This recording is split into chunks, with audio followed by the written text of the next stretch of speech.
Good morning, students. Today we are going to take up a new topic, elements of weather. The first element is temperature. Now we begin with the definition.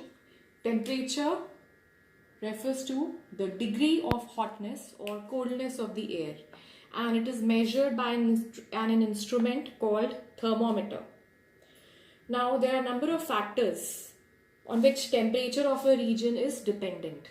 The first factor is latitude. Now I'm just going to list all the factors once. Latitude is the first factor, followed by altitude, distance from the sea, ocean currents, winds, cloud cover, slope and aspect. Beginning with latitude. Now let me explain latitude, how latitude affects the temperature of a place. Now we know that the earth is spherical, as you can see in this diagram, and because of the spherical shape of the earth, the sun rays which fall on the earth do not fall at the same angle. At the equator, this is the equator here, the sun rays are vertical, that is straight or direct, and at the poles, the sun rays are slanting. And we also know that vertical rays are hotter than the slanting rays. What is the reason behind it? As you can see here in the diagram, that the vertical rays, these are the vertical rays, they're covering a small area. And compare it with the slanting rays. The slanting rays, they cover a large area. So this heat of the vertical rays is concentrated over a small area. Hence it is hotter than the area near the poles, because this is a large area and the heat of the slanting rays is being spread over a large area. Hence this area is less hot compared to the equatorial regions. Another thing here is that the vertical rays, they travel a short distance through the atmosphere. Hence less heat is lost while the rays travel through the atmosphere to reach the equatorial region. In case of polar regions, the rays have to travel a long distance, and while they are traveling this long distance, more heat is lost from these rays. Hence the vertical rays are warmer than the slanting rays. And also because of this, the equatorial regions are hotter than the polar regions. So we get a relationship from this, and the relationship is higher the latitude, lower the temperature. As you move away from the equator, the temperature decreases. And now you can see this area, which is shaded red. Now this is the tropical region. It lies between 23.5 degrees north and 23.5 degrees south. So this is the region where the sun rays are concentrated. The rays are vertical.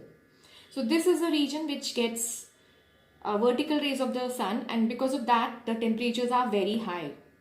And the polar regions, they get slanting rays, hence the temperatures are lower. And these regions which lie near the equator, they are called low latitudes. And the regions which lie near poles, they are called high latitudes.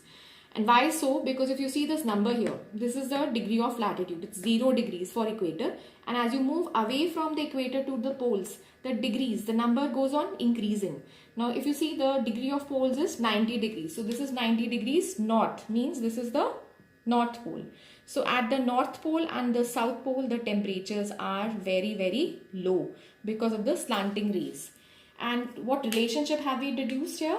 That higher the latitude, lower the temperature. That means as you move away from the equator, the temperature decreases. The next topic is altitude. Altitude is the height of land above sea level. Now there is a inverse relationship between altitude and temperature. Now as one moves up into the atmosphere, the temperature decreases. That means higher the altitude, lower the temperature. Now this is because of many reasons. First, it is the force of gravity which holds the atmosphere to the earth. So the force of gravity is highest near the earth's surface.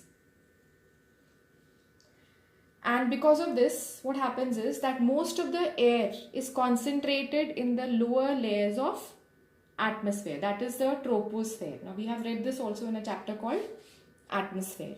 And as you move up into the atmosphere, the density of air goes on decreasing because there are less molecules of air in the upper layers of atmosphere, or we can say that the air goes on becoming thinner and thinner as we move up.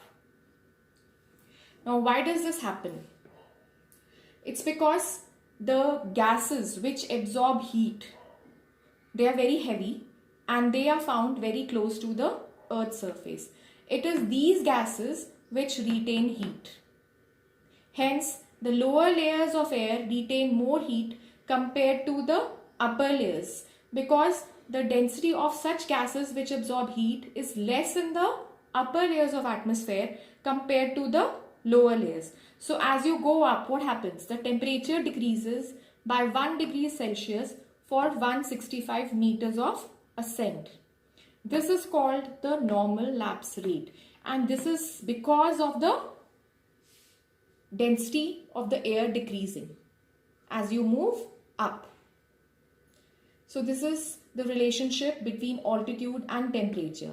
And now to give you an example here, Shimla is cooler than Panchkula because Shimla lies at a high altitude. It's a hilly area and the altitude of Shimla is higher than that of Panchkula. So during summers, Panchkula is warmer than Shimla, and because of this relationship, most of the people, they go to hill stations during summers because it is cooler out there. And this is because of the high altitude of the hill stations compared to the plains. Our next topic today is distance from the sea. Now, the distance from the sea also affects the temperature of a place. Places which are located close to the sea or the coastal areas, they have a moderate or marine type of climate. Now, what is the moderating influence of the sea? Now, any land area which is very hot and it is close to the sea is affected by the cool breeze from the sea. The cool wind from the sea makes the land cool. And in case the land is cold, then warm breeze from the sea makes the land warm. Hence, during summers, it is not very hot, and during winters, it is not very cold in the coastal areas. And such type of climate is called marine type of climate, mild climate, or equable climate. On the other hand, places which are far from the sea, they have continental type of climate. Now, what is continental type of climate? Climate where summers are very hot and winters are very cold, and hence such a climate is called extreme type of climate. Now, there are examples of places which have marine type of climate. They're given in your book, like Sri Lanka and Japan. They have marine climate. Notice that Sri Lanka and Japan both are surrounded by sea on all sides, and they are small islands. Hence, the moderating influence of the ocean is felt in the deep interiors. In case of continental climate, the examples are Siberia and Tibet, and both these places are located away from the sea. Hence, they have a continental type of climate. So that's all about distance from the sea.